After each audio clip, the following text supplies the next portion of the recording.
ये कहानी है दिल्ली के राजेंद्र नगर में एक भूतिया कमरे की। राजेंद्र नगर में एक छोटा सा मकान जिसमें 5 कमरे हैं, जिसमें 4 कमरों में किराएदार रहते हैं। सभी खुशी खुशी रह रहे थे। एक कमरा जो खाली, उसमें किराएदार पर कोई नहीं रहता था। मकान मालिक किसी को भी एक कमरा किराए पर नहीं देता था। सब लोग मकान मालिक से उस कमरे के बारे में पूछते थे, लेकिन मकान मालिक उस कमरे के बारे में कुछ नहीं बताता था। एक रात 2 चोर आए और उन्हें लगा कि इस कमरे में ताला लगा है, शायद इस कमरे के लोग बाहर गए। वो ताले को जोर से मार के तोड़ देते हैं और अंदर चले जाते हैं। उनमें से एक दोस्त कहता है कि तुम बाहर नजर रखो, मैं अंदर से सारा सामान लेकर आता हूँ। जैसे ही वो अंदर जाता है, उसके थोड़ी देर बाद अंदर से एक आवाज आती है।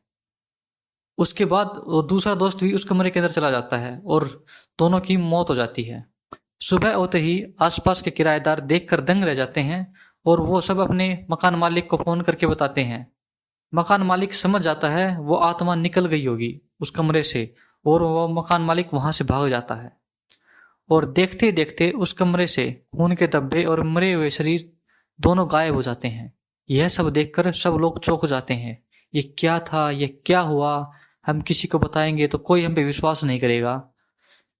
तभी उस कमरे का गेट खुलता है और आत्मा सबको बताती है, परेशान होने की जरूरत नहीं है। मुझे पता है आप लोग बहुत अच्छे हैं। मुझे आप लोगों के नाम और काम भी मालूम है। आत्मा उंगली उठाकर बोलती है कि तुम शंकर हो, तुम्हारी दुकान है और तुम गरीब लोगों को महीने में एक बार खाना जरूर खिलाते हो। तुम्हारे बगल में हरी है जो भला आदमी है और वो अपने माता पिता को खुश देखना चाहता है।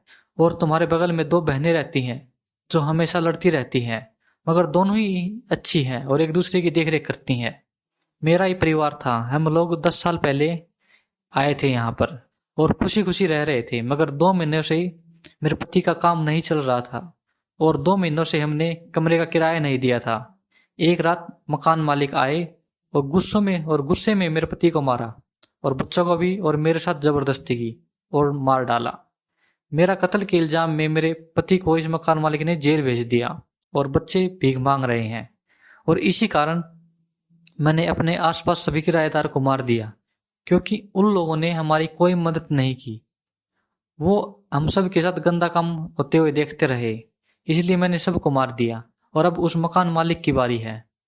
उसने मुझे एक बाबा की मदद से बंद करवा दिया और मेरा इंतकाम अभी बाकी है।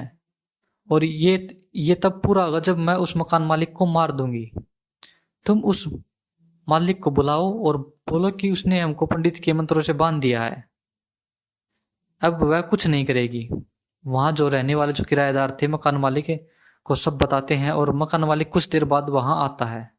उसके बाद वो उस और उसके बाद तो जब वो मकान मालिक वहां पहुंचता है तो जो डायन थी, जो आत्मा थी, वह उसे मार देती है और वहां से खुशी खुशी दूर चली जाती है। और उसके बाद उसके जो 2 बच्चे थे, जो 2 बच्चे तो भीख मांगा करते थे, उनका पालन पोषण वहां पे रहने वाली जो 2 बहनें हैं वो करती है। और उस आत्मा का पति कुछ दिनों बाद जेल से छूट जाता है और वह बच्चों को अपने साथ ले जाता है और उनकी अच्छी देखरेख करता है। इस कहानी से हमें यह शिक्षा मिलती है कि गलत का अंजाम हमेशा गलत ही होता है। अपने अपने आसपास से हमेशा सीखने की कोशिश करें। और अगर ये कहानी पसंद आई हो तो प्लीज़ दोस्तों को जरूर भेजें, चैनल को सब्सक्राइब करें और वीडियो को लाइक करें। धन्यवाद।